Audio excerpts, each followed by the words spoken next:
Quando o Senhor Jesus estava diante de Pilatos, que o questionou, tu és rei? A resposta de Nosso Senhor foi, eu para isso nasci e vim ao mundo. Ele sabia muito bem qual era o seu propósito. Eu quero lhe questionar, você conhece o seu propósito? Você sabe da importância de reconhecer que há um propósito? Nos próximos minutos, eu quero ter uma conversa franca e bíblica a respeito disso. Fique comigo.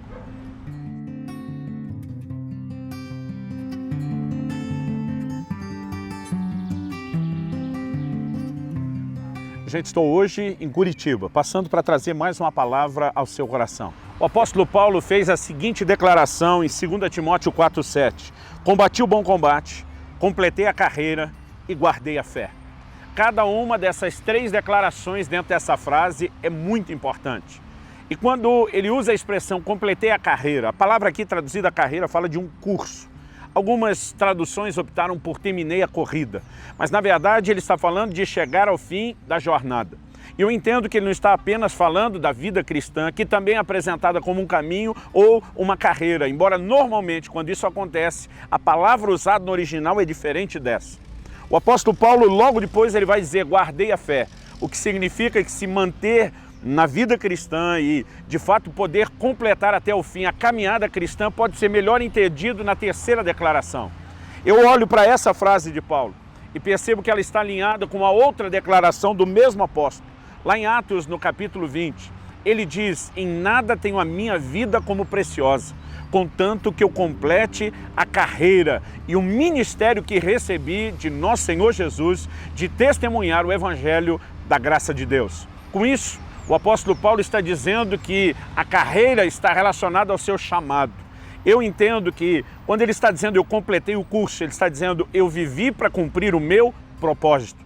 Esse assunto a respeito do propósito é algo sério, é algo importante, é algo bíblico, mas muitas vezes porque não existe a devida ênfase, porque não somos corretamente ensinados ou estimulados a enxergar isso na palavra de Deus, acaba nos passando desapercebido.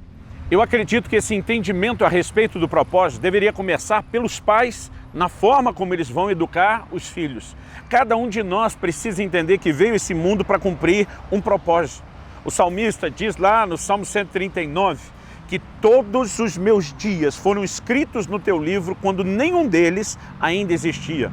Há um Deus que estabeleceu um propósito para cada um de nós antes da nossa existência. É o Deus onisciente, é o Deus presciente que tem propósitos para cada um de nós. Paulo diz que o Senhor o separou desde o ventre da sua mãe. O Senhor declara a mesma coisa a respeito do profeta Jeremias. Muito antes do nascimento de cada um de nós, um curso havia sido estabelecido por Deus, ou um propósito. Há uma carreira que precisa ser completada e nós precisamos nos mover dentro desse entendimento. Quando o anjo do Senhor apareceu para a mãe de Sansão, dando a notícia, era uma mulher que não podia gerar filhos, dando a notícia de que Deus faria um milagre, de que ela daria luz a um filho. Esse anjo enviado pelo Senhor, ele fala qual era o propósito de Sansão, livrar Israel da mão dos filisteus. Ele menciona a importância de que fosse um nazireu. Quando a mulher chega em casa e conversa com o pai de Sansão, Manoá, e diz, olha, um homem de Deus me apareceu, me disse isso, o posicionamento daquele pai. E a palavra de Deus nos relata isso lá em Juízes 13, do versículo 2 até o 12. É o seguinte, se esse anjo ou esse homem de Deus aparecer de novo, diga que eu quero falar com ele. Eu preciso saber como é que nós devemos criar esse menino. E na verdade, a palavra de Deus mostra que o anjo foi enviado novamente e dessa vez ele tem a oportunidade de conversar, de perguntar e receber a resposta. O que me faz entender que esse é o tipo de oração que quando os pais fazem, pedindo a Deus a capacidade de entender como criar seus filhos, Deus está disposto a nos orientar. O entendimento de que é um propósito a ser cumprido na vida já deveria começar dentro de casa, uma educação a ser recebida dos nossos pais. E se você não teve o privilégio de nascer num lar cristão, ou mesmo tendo nascido, seus pais não entendiam isso para te orientar sobre o propósito. No mínimo, você pode daqui para frente mudar isso a partir da próxima geração, dos seus filhos, ou quem sabe ajudar os seus filhos a fazer da forma correta com os seus netos. Mas o entendimento do propósito deveria ser não apenas buscado, mas vivido. Cada um de nós recebeu de Deus o privilégio e a oportunidade de cooperar com o avanço do reino de Deus, com a edificação das pessoas de forma diferente. Não adianta a gente se comparar, não adianta querer fazer as mesmas coisas. O apóstolo Paulo diz que nós coletivamente somos um só corpo, o corpo de Cristo, mas individualmente somos os seus membros. E os membros, eles são distintos, não apenas na posição, no lugar onde estão no corpo de Cristo, mas a função que eles desempenham. E Paulo diz que um membro não pode desprezar o outro, porque todos são igualmente necessários. Então nós precisamos compreender o nosso propósito como parte da nossa identidade, daquilo que nós fomos comissionados a realizar e a fazer para Deus. Porque o cumprimento do propósito, ele nos permite alcançar esse lugar de realização.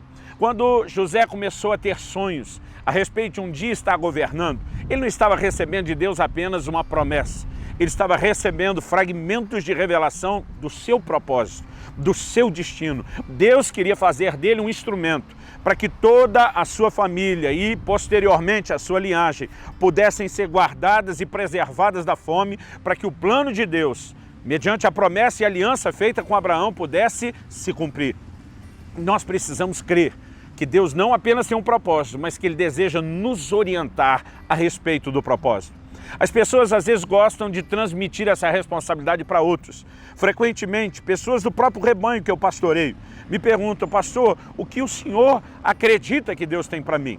E eu digo para eles: olha, você pode até ouvir opiniões, mas você não pode construir o seu futuro, o seu destino, o entendimento de um propósito baseado no que outros acham. A responsabilidade de ouvir isso de Deus pertence a cada um de nós. Em Atos, no capítulo 13, a Bíblia diz que havia profetas e mestres na igreja de Antioquia e que eles estavam jejuando, ministrando ao Senhor. E a Bíblia diz: disse o Espírito Santo, separai-me a Paulo e a Barnabé para a obra a que os tenho chamado.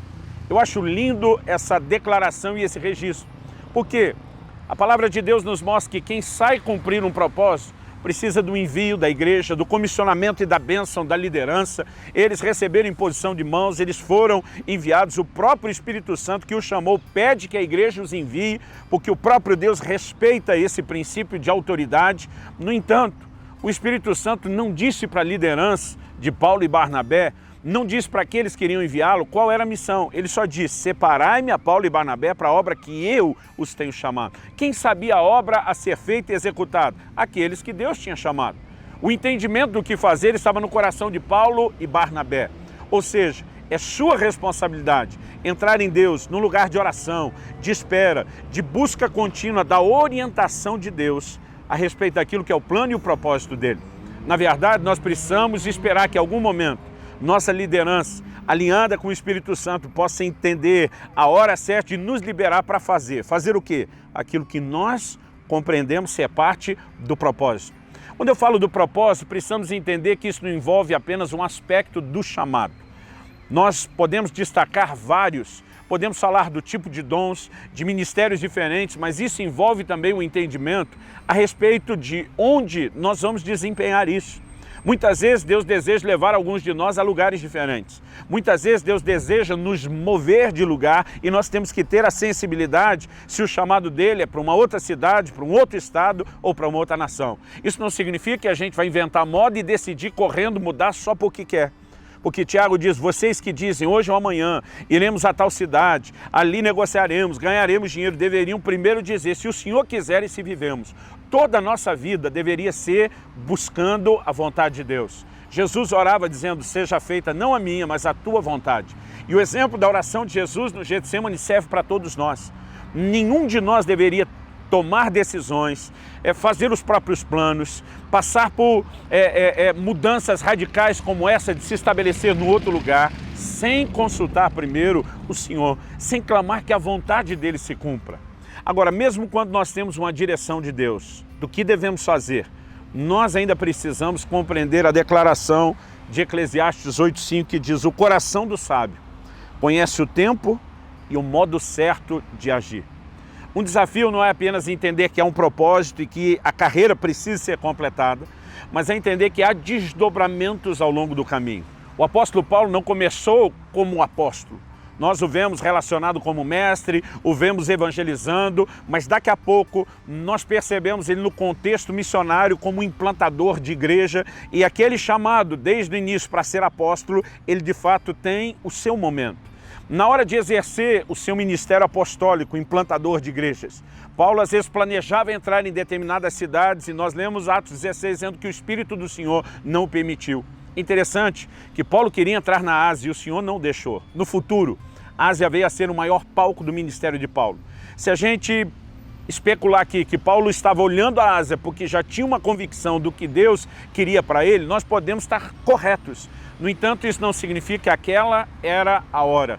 Então o sábio entende o tempo e o modo. Precisamos não apenas orar para entender qual é o chamado, qual é o propósito, mas precisamos viver uma vida contínua de oração, de dependência do Espírito Santo, para que cada uma dessas etapas seja vividas na hora certa, no lugar certo, e que a gente possa fazer essas coisas da forma correta. Alguém diz, pastor, viver o propósito é um desafio. Se fosse tudo igual ou algo automático, mecânico, seria mais fácil. Eu falei para ele, e não seria talvez tão gostoso como a ideia de um plano personalizado. No entanto, isso tem que te tirar da zona de conforto, te colocar no lugar de dependência contínua de Deus. É por isso que nós estamos de uma vida de oração, de intimidade com Ele, de dependência do Espírito Santo, para que nós possamos, ao longo do caminho, entender cada vez mais o que Ele tem. Deus diz para Abraão, vai para uma terra que eu te mostrarei. Em outras palavras, Ele disse, enquanto você está indo, eu vou mostrando. Porque a vereda do justo é como a luz da aurora, vai brilhando mais e mais até ser dia perfeito. No entanto, temos que seguir a luz que já temos, enquanto aguardamos os detalhes que Deus ainda trará. Que Deus te ajude a entender, praticar, buscar e viver o seu propósito.